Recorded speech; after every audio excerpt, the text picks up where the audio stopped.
안녕하세요, 여러분. 오늘의 흥미로운 영상 내용은 경제가 관세와 갈등을 빚으면서 시장은 인플레이션을 피하고 있다. 그리고 트럼프는 왜 하버드에서 보충 수학을 가르친다고 계속 말하는가? 에 관한 것입니다. 우선 좋아요 버튼을 누르고 채널 구독 및 알림 설정도 잊지 마세요. 여러분의 관심과 지지가 저희에게 큰 힘이 됩니다. 첫 소식은 월스트리트 저널의 최신 보도를 바탕으로 미국 경제의 이례적인 상황에 대해 자세히 전해드리겠습니다. 이 보도는 2025년 5월 30일자 기사로 경제가 혼란스러운 관세 정책과 글로벌 갈등 속에서도 의외로 인플레이션을 피해가고 있다는 분석을 담고 있습니다. 먼저 트럼프 대통령이 추진하고 있는 대규모 관세 정책의 현실, 경제에 어떤 영향을 미치고 있는지를 살펴보겠습니다. 미국 정부는 최근 광복절 관세라 불리는 새로운 관세를 추진하면서 주요 수입품에 대한 압박을 강화했습니다. 하지만 이상하게도 실제로 미국의 인플레이션은 거의 오르지 않고 있습니다. 이는 마치 무하마드 알리가 말했던 나비처럼 날고 벌처럼 쏘라는 말처럼 눈에 보이지 않는 공격이 실질적인 피해를 주는 방식과도 비슷한데요. 경제학자들도 이제야 이 관세 정책의 실체를 체감하고 있습니다. 왜냐하면 실제로 수입이 이루어지지 않는다면 거기에 관세를 부과할 수도 없기 때문입니다. 미국 인구조사국이 발표한 최신 자료에 따르면 4월 미국의 상품 수입은 전월 대비 무려 20% 가까이 급감했습니다. 미국은 여전히 876억 달러에 달하는 무역 적자를 기록하고 있지만 이처럼 급격한 수입 감소는 관세 정책의 불확실성 때문이라는 분석이 많습니다. 실제로 많은 기업들이 트럼프 대통령의 관세가 어떤 식으로 시행될지 예측할 수 없기 때문에 과감한 구매 결정을 피하고 있습니다. 가격을 올려야 할지, 재고를 확보해야 할지조차 판단이 어려운 상황이죠. 예를 들어 미국의 대표적인 백화점 체인인 메이시스의 최고 경영자 토니 스프링은 투자자들에게 이렇게 말했습니다. 앞으로 6개월치, 1년치 제품을 미리 구매하는 것은 불가능하다. 언제 어디에 관세가 붙을지 알 수 없기 때문이다. 그는 만약 새 관세로 인해 가격을 올려야 할 경우엔 수술처럼 정밀한 대응을 해야 할 것이라고 강조했습니다. 또 다른 소매업체인 갭의 CEO 리처드 딕스는 중국에서 수입되는 제품의 30%의 관세가 붙는 현재 구조에서 올해에만 약 1억 5천만 달러의 손실이 발생할 수 있다고 밝혔습니다. 그럼에도 그는 현재로서는 전면적인 가격 인상은 고려하지 않는다고 말했습니다. 이처럼 혼란스러운 상황 속에서 한 가지 긍정적인 점은 인플레이션이 오히려 진정되고 있다는 사실입니다. 연방준비제도가 중요하게 여기는 물가지표인 핵심 개인소비지출 가격지수는 지난달 2.5% 상승에 그쳤습니다. 이는 중앙은행의 목표치인 2%에 근접하는 수치로 지난 4년 중 가장 낮은 상승률입니다. 소비자 지출 증가율도 둔화되었습니다. 4월 소비 증가율은 불과 0.1%에 그쳤고 이는 3월의 0.7%와 비교해도 큰 차이를 보이는 수치입니다. 소비가 줄었다는 것은 앞으로 물가 상승 압력이 약해질 수 있다는 뜻이기도 합니다. 그렇다면 시장은 어떻게 반응하고 있을까요? 주식시장은 오히려 회복세를 보이고 있습니다. S&P 500 지수는 4월 초보다 18% 이상 상승했고 5월에는 30년 만에 가장 큰 폭의 상승률을 기록했습니다. 채권시장도 안정적인 흐름을 보이면서 10년 만기 국채 수익률은 4.4% 수준까지 떨어졌습니다. 하지만 이러한 낙관론이 오래가지는 않을 수도 있습니다. 모건 스탠리 자산운용의 수석 이코노미스트 앨런 젠트너는 오늘 발표된 낮은 인플레이션 수치는 일시적인 것일 수 있으며 관세의 실질적인 영향은 다음 달쯤에나 제대로 드러날 것이라고 경고했습니다. 즉, 관세가 있다는 사실 자체보다 그것이 경제에 얼마나 큰 충격을 줄지가 핵심이라는 겁니다. 실제로 기업 이익은 벌써 큰 타격을 입고 있습니다. 로이터 통신에 따르면 2025년 들어 지금까지 관세로 인한 미국 기업들의 손실 규모는 340억 달러에 달한다고 전했습니다. 그렇다면 미국 경제 전체에는 어떤 영향을 미치고 있을까요? 미국 상무부는 1분기 국내 총생산이 다소 위축되었다고 발표했지만 이는 기업 재고 축적 등 일시적인 요인이 컸다고 설명합니다. 애틀랜타 연방준비은행의 성장률 추정 지표는 2분기 GDP가 약 3.8% 성장할 것으로 예상하고 있습니다. 이는 오히려 관세가 일부 무역 적자를 해소하면서 경제에 긍정적인 기여를 했다는 뜻으로도 해석될 수 있습니다. 미국 경제연구소 펜테온 매크로이코노믹스의 수석 이코노미스트 올리버 앨런은 1분기에는 순수출이 성장률을 4.9%포인트 낮췄다면 2분기에는 오히려 같은 만큼 성장률을 끌어올릴 가능성이 있다고 분석했습니다. 결국 이러한 불확실성과 동시에 나타나는 건실한 성장 신호는 왜 연방준비제도가 아직 금리를 건드리지 않고 있는지를 설명해 줍니다.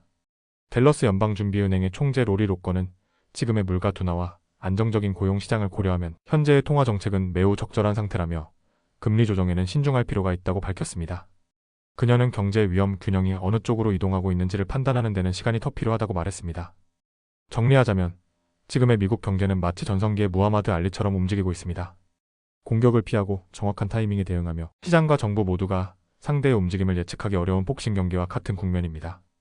트럼프 대통령의 관세 정책이 어떤 결과를 초래할지는 아직 확실하지 않지만 그 영향력은 분명히 점차 현실 속으로 스며들고 있습니다. 다음 소식은 월스트리트 저널이 보도한 다소 기묘하면서도 정치적 논란이 얽힌 이야기를 전해드리겠습니다.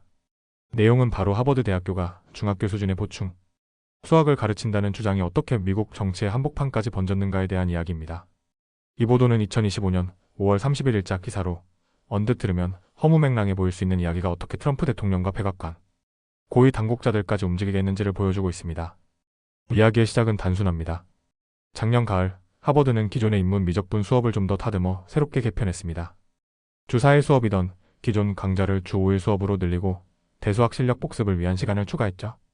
이는 하버드 수학과 교수 브랜던 켈리의 말에 따르면 미적분을 제대로 배우려면 대수학 기초가 탄탄해야 하기 때문이라고 합니다. 학생들이 고등학교 때 배운 대수 개념을 오랫동안 쓰지 않으면 자연스럽게 잊어버릴 수 있으니 이를 보완하자는 취지였다는 겁니다. 그러나 여기서 소셜미디어가 끼어들었습니다. 하버드의 학생신문 하버드 크림슨이 이 과정을 소개하며 이 수업이 기초적인 대수 능력 부족을 바로잡는데 목표를 둔다고 표현했습니다. 그리고 이 문장 하나가 인터넷에서 급속도로 퍼지기 시작했습니다. 3월 18일 교육정책비평가 마크 매기가 하버드가 사상 처음으로 학부생들에게 보충 대수학을 가르친다고 올린 게시글이 SNS에서 110만 회 이상 조회되며 큰 화제를 모았습니다. 그 이후 하버드 보충 수학이라는 프레임이 완성되었고 이것이 곧바로 정치권으로 이어졌습니다. 트럼프 대통령은 이 내용을 두 차례에 걸쳐 백악관에서 직접 언급했습니다.